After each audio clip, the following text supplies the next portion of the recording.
Patnam Narender Reddy remand రిపోర్టులో కీలక అంశాలను ప్రస్తావించాడు. ఉద్దేశపూర్వకంగానే దాడి చేసినట్లుగా కూడా నేరం అంగీకరించినట్లు రిమాండ్ రిపోర్టులో పోలీసులు పేర్కొన్నారు. పట్నం నరేందర్ రెడ్డిని విచారించగా తన పార్టీ ముఖ్య నేత అయినటువంటి కేటీఆర్ ఆదేశాల మేరకే నేను నడుచుకున్నానని చెప్పాడు. ప్రభుత్వాన్ని అస్థిరపరచడానికి తాను దాడి చేయాలి అని చెప్పి కేటీఆర్ ఇచ్చినటువంటి ఆదేశాల మేరకే లక్చర్లలో రైతుల ముసుగులో దాడి చేసినట్లుగా కూడా నరేందర్ రెడ్డి విచారణలో ఒప్పుకున్నట్లుగా తెలిసింది. రిమాండ్ రిపోర్టులో పేర్కొన్నటువంటి ప్రకారం చూస్తే నరేందర్ రెడ్డి చెప్పినటువంటి కన్ఫెషన్ స్టేట్మెంట్ ప్రకారం to gain political mileage and defame the government of Telangana as per the directions of the party prominent leader KTR and others అని చెప్పి కూడా క్లియర్ గా మెన్షన్ చేశారు. సో రిమాండ్ రిపోర్ట్ లో కేటీఆర్ పేరును కూడా ప్రస్తావించాడు పట్నం నరేందర్ రెడ్డి. ముఖ్యంగా దాడికి జరిగినటువంటి ఘటనలో A1 గా ఉన్నటువంటి సురేష్ ను ఉసిగొల్పాడు. సురేష్ ను గ్రామానికి పంపించి అక్కడ ఉన్నటువంటి తండాలో మొత్తం 4 గ్రామాలకు చెందినటువంటి వాళ్ళందరూ కూడా బ్రెయిన్ వాష్ చేశాడు. ముఖ్యంగా అధికారులు ఎవరైనా సర్వే కోసం వచ్చినా లేకపోతే ప్రజాభిప్రాయ సేకరణ కోసం వచ్చినా ఖచ్చితంగా వాళ్ళపైన దాడి చేయాలి, దాడి చేయకపోతే మాత్రం మీ భూములు మీకు దక్కువ అని చెప్పి పట్నం నరేందర్ రెడ్డి సురేష్ ద్వారా రైతులను బ్రెయిన్ వాష్ చేసినట్లుగా కూడా రిమాండ్ రిపోర్ట్ లో పేర్కొన్నాడు. ముఖ్యంగా A1 గా ఉన్నటువంటి సురేష్ తో పాటు నిందితులు ఎవరైతే అదుపులోకి తీసుకున్నారో వాళ్ళని విచారించగా ఇందులో పూర్తిగా కుట్రకోణం దాగి ఉంది. పట్నం నరేందర్ రెడ్డి కీలకంగా ఉన్నట్లుగా కూడా పోలీసులు రిమాండ్ రిపోర్ట్ లో ప్రస్తావించారు. పట్నం నరేందర్ రెడ్డిని విచారించినప్పుడుగా కూడా తన పార్టీ ముఖ్య నేతలు ఇచ్చినటువంటి ఆదేశాల మేరకు, అందులోనూ ముఖ్యంగా కేటీఆర్ తో పాటు మరికొందరు నేతలు చెప్పినటువంటి ఆదేశాల మేరకే నేను నడుచుకున్నాను, ఆదేశాలను అమలు పరిచాను అని చెప్పి కూడా పోలీసుల ముందు నేరాన్ని అంగీకరించాడు అని పోలీసులు రిమాండ్ రిపోర్ట్ లో పేర్కొన్నాడు. మరోవైపు నిందితుడు సురేష్ తో పాటు ఎవరైతే రైతులు ఉన్నారో అధికారులపై దాడి చేయడానికి అటు ఆర్థికంగా కూడా సహాయం అందించాడు. మిగతా అన్ని రకాలుగా నైతికంగా కూడా మోరల్ సపోర్ట్ పూర్తిగా ఉంటుంది. పార్టీలో ఒక ముఖ్య నేత అన్ని చూసుకుంటాడు, మీకేం జరిగినా కూడా తాను చూసుకుంటాడు అని కూడా మెన్షన్ చేశారు రిమాండ్ రిపోర్ట్ లో. ఆ ముఖ్య నేత ఎవరు అనేది పెట్టలేదు, మెయిన్ లీడర్ అని చెప్పి కూడా అందులో పేర్కొన్నారు. సో మరి కింద భాగంలో మాత్రం ఖచ్చితంగా కేటీఆర్ పేరును కూడా మెన్షన్ చేసినట్లుగా తెలుస్తుంది. కేటీఆర్ ఇచ్చినటువంటి ఆదేశాలను నేను క్లియర్ కట్ గా మెన్షన్ చేశాను, అమలు పరిచాను అని చెప్పి కూడా పట్నం నరేందర్ రెడ్డి తన కన్ఫెషన్ స్టేట్మెంట్ లో పేర్కొన్నాడు.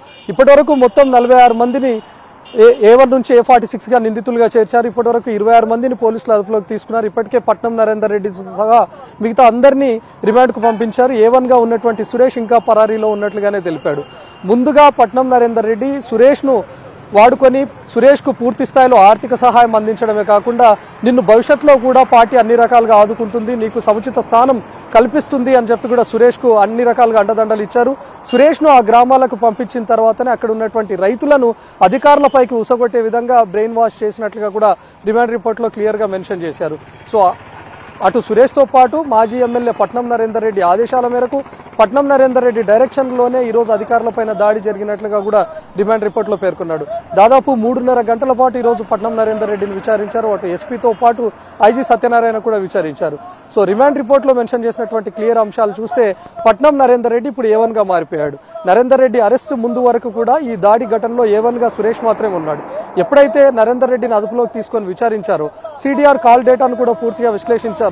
అప్పుడు A1 గా మళ్ళీ మార్చేశారు. ప్రస్తుతం ఈ దాడి ఘటనలో A1 గా మాజీ ఎమ్మెల్యే పట్నం నరేందర్ రెడ్డిని చేర్చారు. పట్నం నరేందర్ రెడ్డి డైరెక్షన్ లోనే ఈ మొత్తం దాడి జరిగింది. అధికారుల పైన క్లియర్ కట్ గా మీరు దాడి చేయకపోతే మీ భూములు మీకు దక్కువ అని చెప్పి రైతులను రెచ్చగొట్టడం ద్వారానే అక్కడ రైతులతో పాటు మరికొందరంతా రాళ్లు, కర్రలు, కారంపొడి వీటన్నిటిని సిద్ధం చేసుకొని ఉన్నారు. ఎప్పుడైతే అధికారులు గ్రామంలోకి రాగానే వాళ్ళతో ఏమాత్రం చర్చలు జరపకుండా అధికారులు అసలు ఏం చెప్తున్నారో కూడా వినకుండా మూకుమ్మడి దాడికి పాల్పడాలని సురేష్ కూడా ముందస్తుగానే ఆ రైతులనంతా సిద్ధం చేసి ఉంచారు. కాబట్టి అటు పట్నం నరేందర్ రెడ్డి ఇచ్చినటువంటి డైరెక్షన్, అమలు పరిచినటువంటి సురేష్ చెప్పిన ఆదేశాల మేరకే రైతులు ఒక్కసారిగా అధికారులపైన దాడికి దిగారు. అధికారులు తలదాచుకునే ప్రయత్నం చేసినా కూడా వెంబడించి అటు కర్రలతో కారంపొడితో దాడి చేశారని చెప్పి కూడా రిమాండ్ రిపోర్ట్ లో క్లియర్ గా పేర్కొన్నారు. సో ఇప్పటివరకు అయితే అటు నేరపూరిత కుట్రగా భావిస్తూ పలు సెక్షన్ల కింద పట్నం నరేందర్ రెడ్డి పైన కేసులు నమోదు చేశారు. ఇప్పటికే 14 రోజుల పాటు రిమాండ్ విధించింది. పట్నం నరేందర్ రెడ్డిని కొద్దిసేపటి క్రితమే కొడంగల్ కోర్టు నుంచి చర్లపల్లి జైలుకు తరలించారు. సో ప్రస్తుతం పట్నం నరేందర్ రెడ్డిని A1 గా మార్చారు. A2 గా సురేష్ ఉన్నాడు. ప్రస్తుతం సురేష్ పరారీలో ఉన్నాడు. అందులో పేర్కొన్నటువంటి కీలక అంశాల్లో మాత్రం అటు పార్టీ ఆదేశాలను అమలు పరిచాను, పార్టీలో ఒక ముఖ్య నేత మీకు అన్ని రకాలుగా ఆదుకుంటాడు, సురేష్ కు సముచిత స్థానం కల్పిస్తాడు అనేది మాజీ మంత్రి కేటీఆర్ ఇచ్చినటువంటి ఆదేశాలను క్లియర్ కట్ గా అమలు పరిచాను. ఇలా అమలు పరచడం ద్వారా నాకు పార్టీలో సముచిత స్థానం దక్కుతుంది, పార్టీలో నేను మంచి ఇంప్రెషన్ కొట్టడానికి ట్రై చేశాను అనేది కూడా పట్నం నరేందర్ రెడ్డి కన్ఫెషన్ రిపోర్ట్ లో ఉన్నట్లుగా రిమాండ్ రిపోర్ట్ లో పోలీసులు పేర్కొన్నారు. రైట్ రవి.